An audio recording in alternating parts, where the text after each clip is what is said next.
this point, we will explore adding some variety to our scene by importing a couple of external assets. First, we need to bring the assets into the asset folder. Feel free to find some of your own resources online, as there are very many repositories providing free assets out there. The audio file in the package prepared by the Virtual Technology Lab has been provided by freesounds.com. I will bring in a texture, an audio file, a 3D object, and the Virtual Technology Lab's Superman camera package into this folder for demonstration.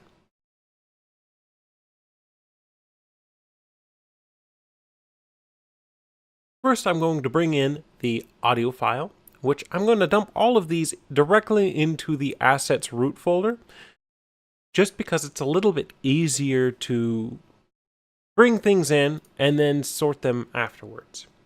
Next, I'll bring in that texture file.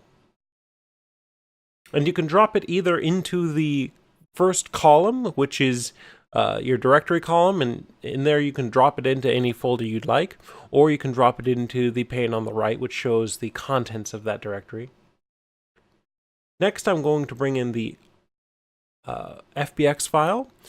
And this one, you'll notice, once I brought that in, it also created another folder, a materials folder, and that folder is empty. Well, almost empty. That folder contains the material that's associated with that object that we just brought in. If you bring in an object from 3ds Max or from Blender or Rhino or whatever other modeling program that you're using that exports FBX, any materials you've had associated with those models that are also compatible with the FBX export format will come along for the ride and will be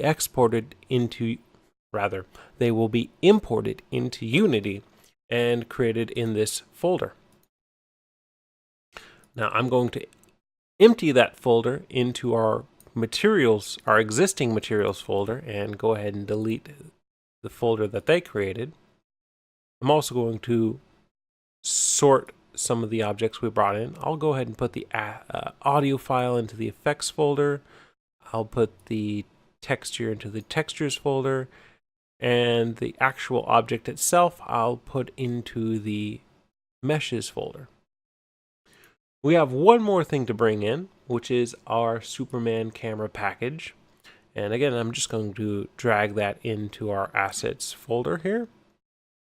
And when you bring in a Unity package, it will open the Import Unity Package dialog box. And I'll go ahead and, I think I want to bring everything in. Okay, I'll click Import. The Virtual Technology Labs package that we just brought in, the Superman camera, has two different setups. And you can see it in the prefabs folder here. There's a Superman camera with HUD, which is a heads-up display, and then a regular Superman camera. We're using this camera rig because it gives us control in our scene. Right now, when we go into our game mode and press the play button, we can't actually look around or maneuver in the space. So when I turn that off, I'm going to bring in our Superman camera prefab into our scene, and I'm actually going to put it in our camera's group right here. And I'm going to delete the main camera. I've deleted the main camera because the Superman camera already has a camera object, a camera component on it, and the requisite audio listener and other layers that come along with a camera. And it's also got a couple of other components on it, a capsule collider, a rigid body, and a script. And the script is set up so that way when we play the scene, we can use the keyboard just like we were using in the actual scene tab to maneuver the camera in space. You'll also notice that when I brought in the Superman camera, it instantiated it somewhere weird. I think it's way up over there. And if you look at the camera preview, you can't you're not actually seeing any of our scene objects in the camera.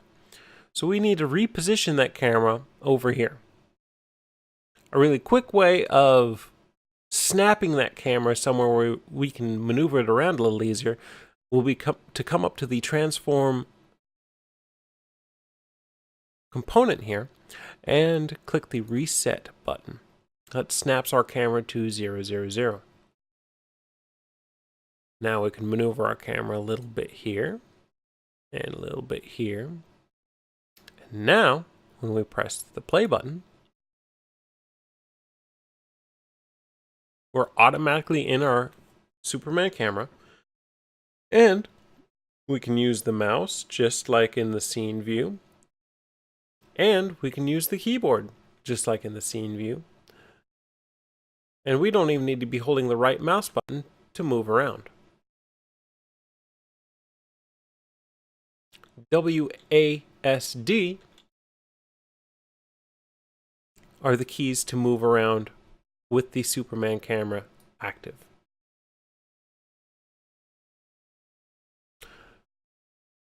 Now let's bring in some of the other assets that we've created. First, I'm going to create a quad object, a little plane. Oh, no. Let's not use a quad.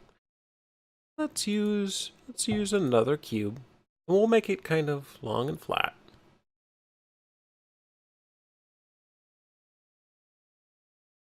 How about like this? Kind of like a screen. Yeah. We'll put this over here in this little area. We'll go into our materials folder and we'll create a VTD logo material, or a VTD material. I've already created one here. It's a standard shader. The rendering mode's opaque. But I've done something different. I've added an emission color to it. And you'll see why in a moment.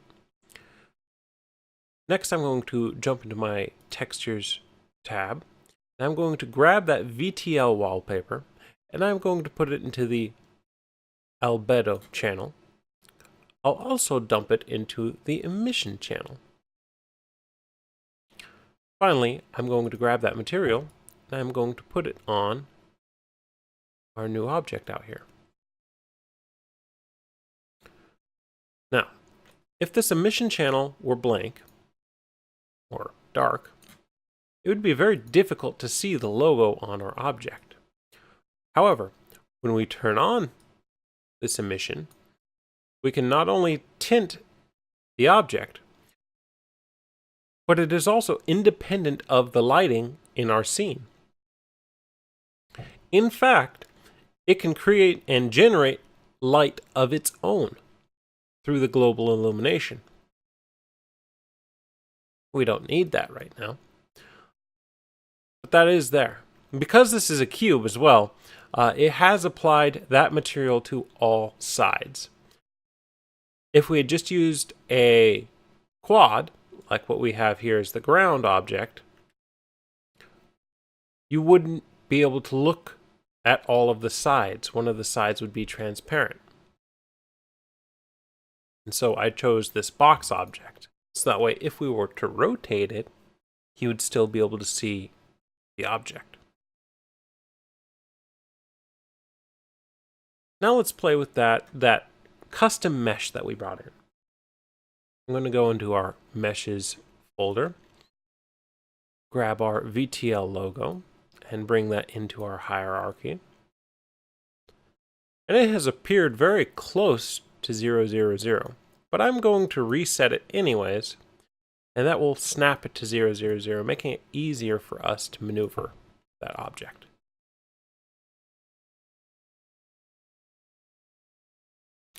All right, it looks like it wants to be rotated. Let's figure out what direction it wants to rotate. It wants to rotate a negative direction, so I'm going to keep that negative sign there and just make it negative 90 degrees. Get it to stand up. Let's also scale it up in all 4 directions. maybe 4 by 4 by 4. Yeah, that's nifty. All right, and let's rotate it around a little bit here. There we go. Now we've got this object here in the middle of this little vignette. Nifty, nifty.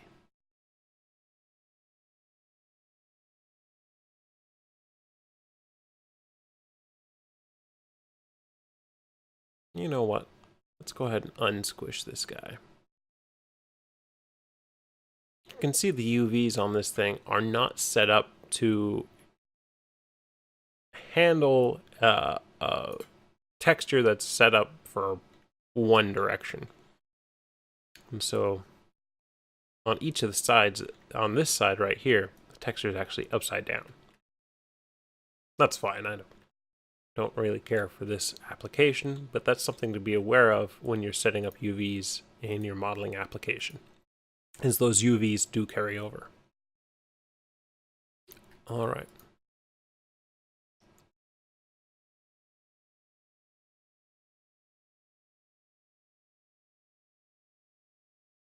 Nifty. The final object we're going to play with, I've dumped into our effects folder, is that audio source we created. I'm going to create another empty object in our hierarchy, and I'm going to name this one audio source.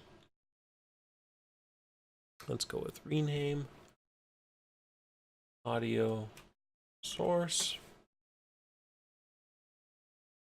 And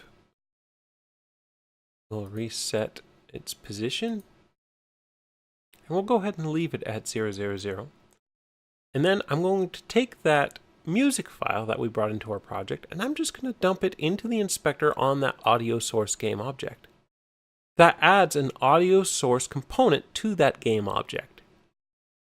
It's automatically linked to our audio clip, and it automatically starts with the play on awake checkbox. Just below that is a loop checkbox, so if we wanted to repeat, we would check that box and it would continue to repeat and play. Finally, we have a volume slider here, which I'm going to go ahead and start by reducing down to about half, somewhere in there. And then when we play our scene, it should play that audio file right away.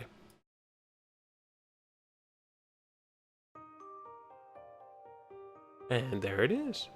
Beautiful.